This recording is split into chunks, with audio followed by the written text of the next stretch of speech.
Imagine the sun has just disappeared behind the hills. There are no streetlights, no flashlight in your pocket, and no phone glowing in your hand. Within minutes, the world becomes almost completely black. You haven't eaten much today. Somewhere beyond the trees, wolves are calling to one another. You hear branches snapping, but you can't tell whether it's the wind or something walking toward you. Every sound feels closer than it really is. For most of human history, night wasn't simply the end of the day. It was the most dangerous part of it. Today, darkness is something we control with the flick of a switch, but for hundreds of thousands of years, surviving until sunrise demanded planning, cooperation, and remarkable ingenuity. Long before cities and electricity, ancient humans learned to turn the most frightening hours into an opportunity to rest, recover, strengthen social bonds, and prepare for tomorrow. The first challenge was simply seeing. Human eyes are built for daylight. Compared with many predators, we have poor night vision. Lions, hyenas, and many other animals can move confidently through darkness, while humans struggle to recognize shapes only a few meters away. That disadvantage changed everything. People rarely wandered after sunset. Instead, they searched for places that offered natural protection before darkness arrived. Rock overhangs, caves, dense clusters of trees, or elevated ground all reduced the chances of being surprised. Shelter alone wasn't enough. Fire became the center of the night. Archaeological evidence suggests humans were controlling fire hundreds of thousands of years ago. A fire provided warmth, dried damp clothing and wood, made food safer to eat, and produced light that extended the useful hours of the day. Many predators also preferred to keep their distance from flames and smoke, making campsites far safer than the surrounding darkness. Keeping that fire alive was a nightly responsibility. Dry fuel had to be gathered before sunset, because searching for wood in the dark was risky. Someone often checked the fire through the night, feeding it when needed so it wouldn't die before morning.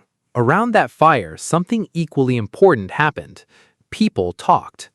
Anthropologists believe evenings became a time for storytelling, teaching, planning hunts, sharing memories, and passing knowledge between generations. A successful hunt, a dangerous animal, edible plants, or the location of water could all become stories that helped others survive. Night also strengthened cooperation. Sleeping completely alone was dangerous. Small groups offered many advantages. More eyes and ears could detect threats.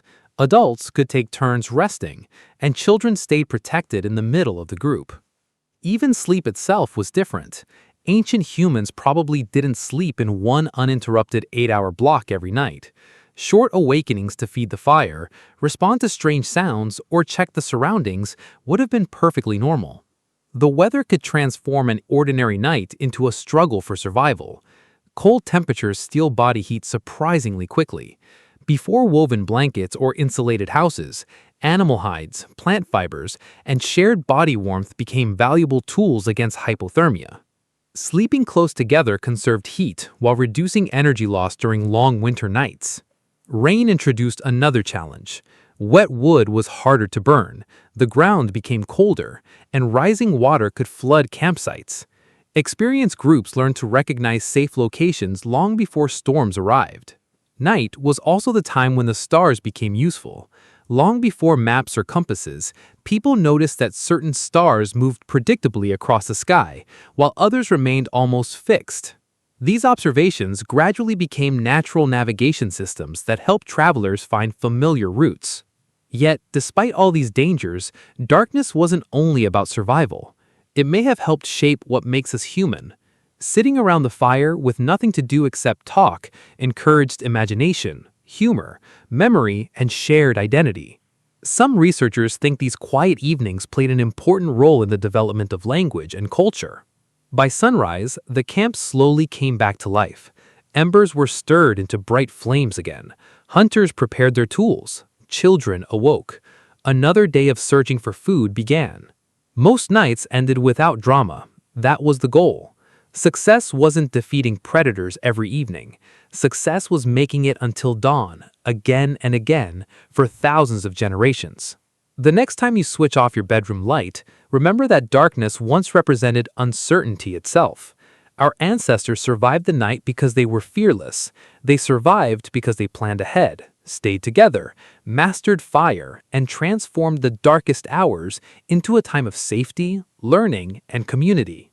In many ways, civilization didn't begin when the sun came up. It began with the people who learned how to make it through the night.